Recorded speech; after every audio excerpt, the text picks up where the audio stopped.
Want to read the Bible from the original Greek and Hebrew without any translation help? Well, in this video we're going to look at 4 Bibles which are available to you right now which you can use to do just that. So, let's get into it. When I went to seminary a few years ago, not that long ago, when I went to seminary, one of my goals was to come out of seminary being able to read the Bible in the original languages. Now, I had really no idea what I was doing, and what I found is that seminary isn't really prepared or isn't really intended to help you learn how to read the New Testament, or the Old Testament for that matter, in the original languages. So I had no idea what I was getting into, and I had no idea of really the kind of task that it was. It's not a short-term, easy-to-do task. It takes a little bit of time, but there are increasingly today more and more tools available for those of us who do want to read both the Old Testament and the New Testament in the original languages. And in this video, what I'm going to do is I'm going to take 4 Hebrew Greek Bibles and talk about them so that you know which one, you can look at maybe which one is right for you and exactly kind of how you want to have your Hebrew Greek Bible laid out and some of the pros and cons along the way. And we're going to go really from the lowest rung on the ladder, so to speak, to the highest rung on the ladder, or at least in terms of potential. Just before we go there, look at these individual Bibles, there are a couple of things we need to talk about. Well, don't need to, but it might be helpful to talk about as we think about Greek and Hebrew Bibles. First of all, when you open a Hebrew Greek Bible, you're going to find that rather than starting with the Old Testament as you open the left-hand flap, you're starting with the New Testament. And if you flip the book over, you open it from the right-hand side, the back of the book, you're going to find the Hebrew Old Testament. And that, of course, is because the Hebrew is a right-to-left language and Greek is a left-to-right language. And so they kind of meet in the middle. So on the left-hand side, where you'd normally open a book, you're going to be opening the Old Testament, or the New Testament rather, the New Covenant. And if you go to the back of the book, so to speak, you're going to be starting with Hebrew, and you're going from the back of the book toward the front of the book. That's just the way it is. You just have to get used to that. It's not a big deal.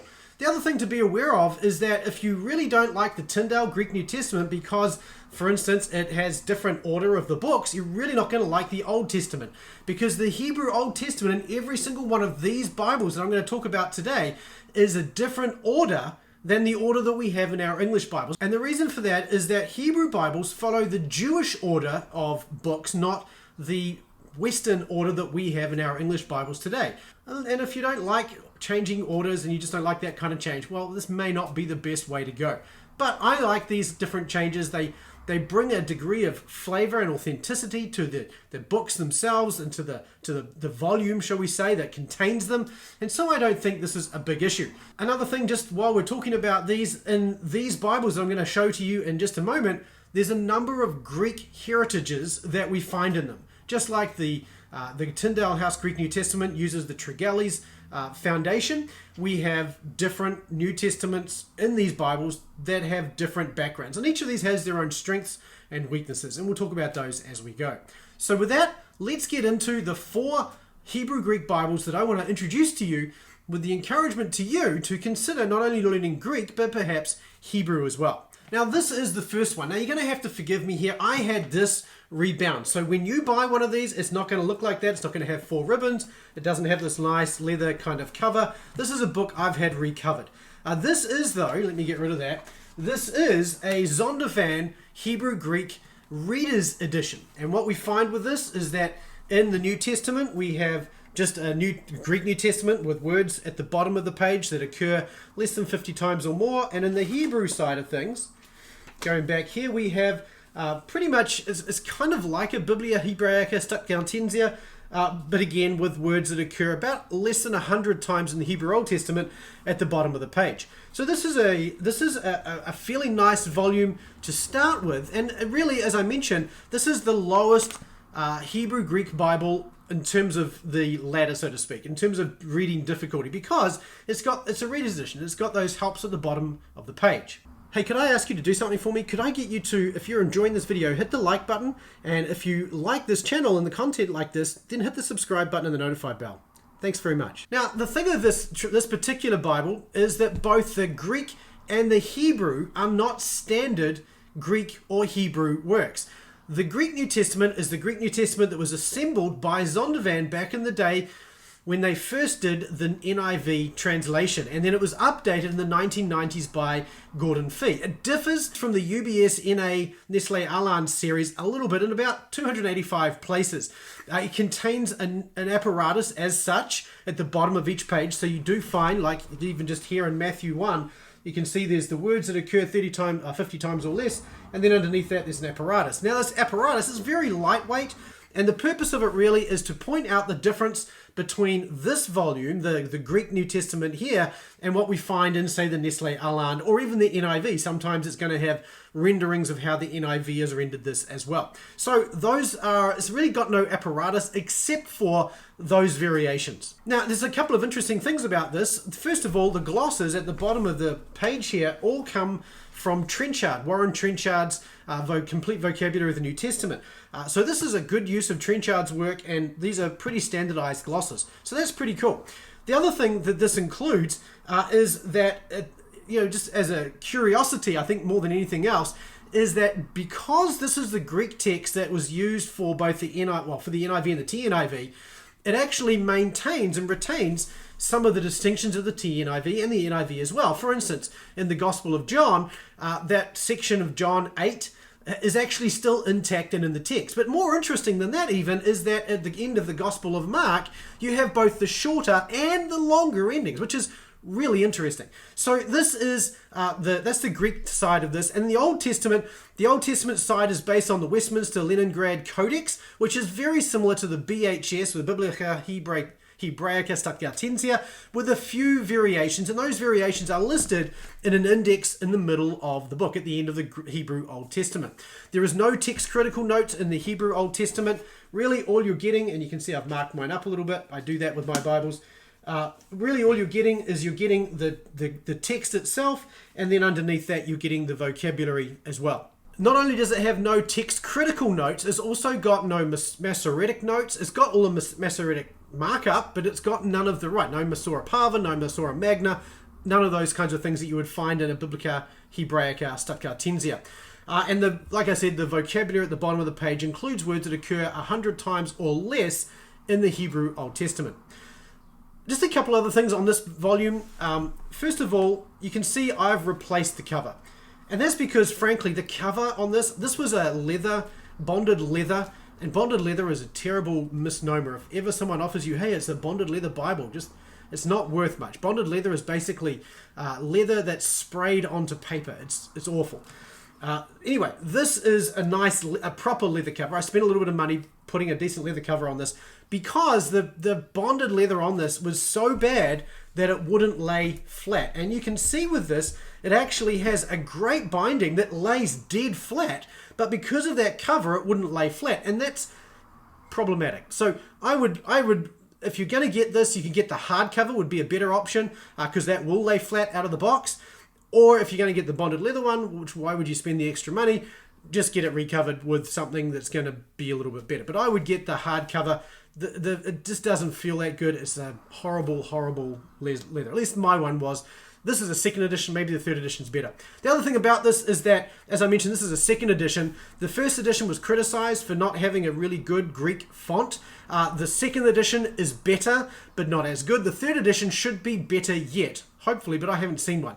So I would encourage you, this is not the greatest readability in the world. And the other thing with this is that the way these words at the bottom of the page are laid out is actually not that helpful. You end up looking along here, and if you're like me with Hebrew, my Hebrew is not as good as my Greek.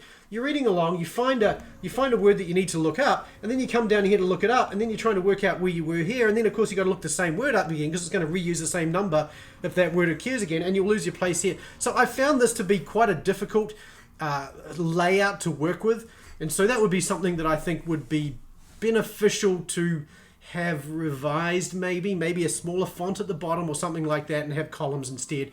I don't know. Anyway, strengths and weaknesses with that. It's just not that easy to work with, and I don't use this very much for that reason. I do use it for my Hebrew a little bit, but not so much for my Greek. In fact, I just stopped using it for Greek entirely because A, I don't need the words at the bottom of the page, and B, I just don't enjoy having the words at the bottom of the page. If you don't need them, anyway, That's me. That's the Reader's Edition. So that's your first option, and that is the lowest rung on the ladder, so to speak. Sticking with Bibles that are, I've had leather bound, here is my Biblia Sacra. Now, Biblia Sacra, this is just sacred writing, the Holy Bible. That's what that means. It's Latin. These are out of print now, but I wanted to show you this because you can still buy them secondhand, and they represent pretty good value for money, even secondhand. I got this one secondhand. They stopped printing them, I think, in the 90s or early 2000s, somewhere around there.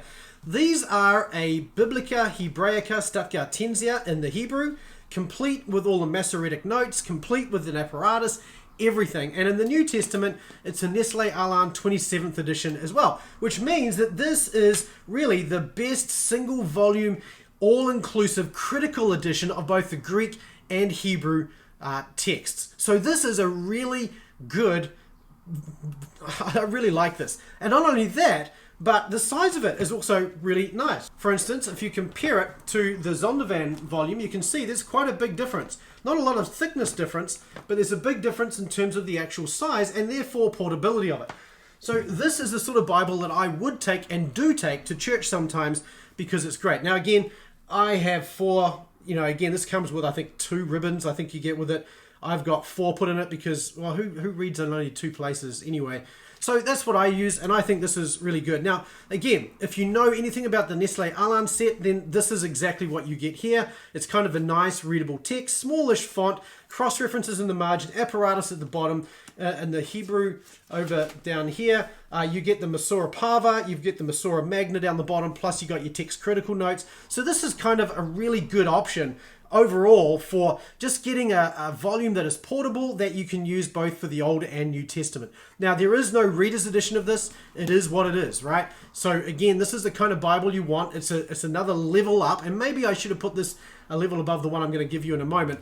But this one is another option that you might want to look at if you're interested in something that has Greek and Hebrew in it. Now, like I mentioned, this is kind of hard to find, but it's worth looking at. It does lie flat. It's got a Smithsonian binding. These are really good. They're really solid. So even if you get one that's been a little bit beaten up, if you can get it recovered, it's a great tool. So I would recommend this to you as well. This is probably, of the ones I'm representing here today, this is probably my favorite. The third one that I want to introduce you to is a newer edition, and this is the Complete Hebrew Greek Bible by Hendrickson. And Hendrickson were gracious and kind enough to send this to me. This is not a Reader's Edition, just like the Biblia Sacra is not a Reader's Edition. So what you have is you have a beautiful, nicely laid out piece of text. Let me just take this off.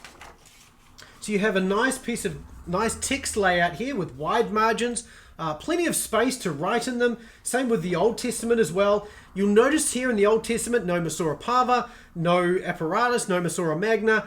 You do have the written and the things that are written and the things that are heard. They are here in the margins there. You can see those occasionally. But this is a really nice volume as well. But there's a couple of things to point out about this. Not only is this lacking the Masora Parva, the Masora Magna, and the Masoretic notes, those kinds of things. Not only is it lacking those things, it's actually based. It's not based on the Biblia Hebraica Stuttgartensia. It's based on the Leningrad Codex, which is very similar, but it's just got a few differences to the Biblia Hebraica Stuttgartensia, or BHS, which is probably what I should just call it. Because it's got a few differences, you'd want to have an apparatus with this when there is no apparatus in it. It's not a big deal, and they do hope to publish one eventually, but at this stage there is no apparatus, at least not available for this particular volume. There is an appendix at the back of the Hebrew Old Testament that you can use to look up the variations. So if you do come across a variation, or you are interested in where the variations are, you can look those up pretty easily. When it comes to the Greek New Testament, this is really interesting. It's not Nestle Aland, which is what the Biblia Sacra is. Instead, this is 1881 Westcott and Hort. So that in itself is interesting, and that means that if you're going to use it, you really want to be aware of the differences between what happened in 1881 and the text available to them in 1881 and the text available to us today. And then you want to go back and perhaps be aware of some of those. It does give you the differences between the Nestle Aland and also Robinson Pierpoint, which is a received text, a Textus Receptus volume as well. So you can see where Westcott and Hort varies from those two volumes, and that's kind of handy. It's not an exhaustive set of apparatus like you get with the Biblia Sacra. So that's one thing to be concerned with. But on the bright side, you get that nice layout, very clean layout, nice, very readable font. It's wide margins, great for taking notes. It's got a beautiful Smith-sewn binding, so it's well bound. It lays flat. And this could be, if you wanted it to be, this could be easily rebound as well. And it's readily available. Of all of the Bibles here, I think this is probably the most affordable at just, I think, $28. I saw this on Amazon for brand new. So this is a well worthwhile consideration just for the price, if nothing else. And, you know, honestly, if you don't like the hardcover, then just get it rebound. It's not a big deal. The binding is suitable for that, and so this would last you a long time if you were to go and to get that done. And of course, it only comes with one ribbon, so if you were to get it rebound, make sure you get plenty of other ribbons put in as well. I normally would have 4 put in a Hebrew Greek Bible like this, which is what I have in my Biblia Sacra and in my Reader's Edition as well. So, most available Bible, I would say, out of all 3 of these so far. Now, finally, we have one more, and unfortunately, I don't have a physical copy here because I actually gave my last copy away, and that is that on the masterntgreek.com, my own website, you can go there, and at the top, you can download a free Hebrew Greek Bible in electronic form, and then get it rebound in exactly the format you want. Now, the benefit of this was not assembled by me. It was assembled by Dr. Abner Chow, who's also working on the Legacy Standard Bible over in California. He's a good scholar. He knows the Old Testament, both Hebrew, Greek, Aramaic, very good scholar. He put this together because he wanted a Hebrew Greek Bible other than the Biblia Sacra. So he put this together himself and made it available for free, and I've hosted it on the masterntgreek.com website. This is the SBL Greek New Testament, which is freely available, and the Westminster Leningrad Codex, which is also freely available for the Hebrew Old Testament. And he's put those together into 2 different formats: XPS, which you can use on Windows, and Microsoft Word, which you can use on anywhere Microsoft Word is supported. Now, bear in mind that the file size here are rather large, so if you do choose to use these, you know, on a iPad, you're gonna run into some issues, shall we say. But the nice thing is, if you go to masterntgreek.com and choose free Hebrew Greek Bible at the top, you will be able to download this, and then you can customize it. So you can have wide margin, there's large text, and then on the page there's also instructions about how you can get these printed at either Snowfall Press or another place, so that you can have it just the way you want. Then you can send it off to get it rebound in leather, and there's even a recommendation as to where you can go to get that done there. So this is a great option as well, and I've used this in the past and still use it with my New Testament, but haven't had a Hebrew Greek version for a little while because, well, like I said, I gave my last one away. And so I had a nice wide margin version there, which I used and really enjoyed. And I would like to encourage you again, if you're interested in one and you just want to dip your toes in, this is a really cost-effective way of doing it. And again, you can customize it, and even getting it printed once costs about $10 plus shipping. Now, if you live like I do here in New Zealand, that's shipping may be an issue. But if you're patient, if you're willing to wait, and if you don't mind paying a little bit more to have just what you want, this is a great way of doing it. So masterntgreek.com, and click on Free Hebrew Greek Bible at the top of the page. Now, as we think about these, there are some things that we might like to see change. One, I have 2 things I would like to see. One, I would love to see a Hebrew Greek Bible with the Tyndale Greek New Testament. I think that's a really good edition of the Greek New Testament, and would love to see that paired with the Hebrew Old Testament. And the other thing I'd love to see is I'd love to see a Greek New Testament with no reading apparatus, like no Reader's Edition, but paired with a Hebrew Reader's Edition as well. And I think there'd be a great opportunity, because a lot of people, it's a lot easier to learn Greek than it is Hebrew. There are a lot less words to learn in Greek than there is for the Hebrew Old Testament, and so it's much more achievable. So what you could do is have a Greek New Testament with no Reader's Edition, no Reader's Notes at the bottom, and then a Hebrew one with perhaps a higher standard, maybe 80 words or less in the apparatus at the bottom of the page. So those are some of the things I'd like to do with a Hebrew Greek Bible, but I'd love to hear what you'd like to do. What would you like to see in a Hebrew Greek Bible? And I'd love to pass that on to publishers so that they can see your comments in the comment section below as well. If you'd like to learn Greek so you don't need a Reader's Edition and you can use volumes like this, then go to masterntgreek.com/roadmap and download my roadmap to mastery, which is going to show you how you can get to that point. Thank you to Hendrickson Publishers for sending me the complete Hebrew Greek Bible. And thank you to you for watching. I look forward to seeing you next time here on the channel. See you then.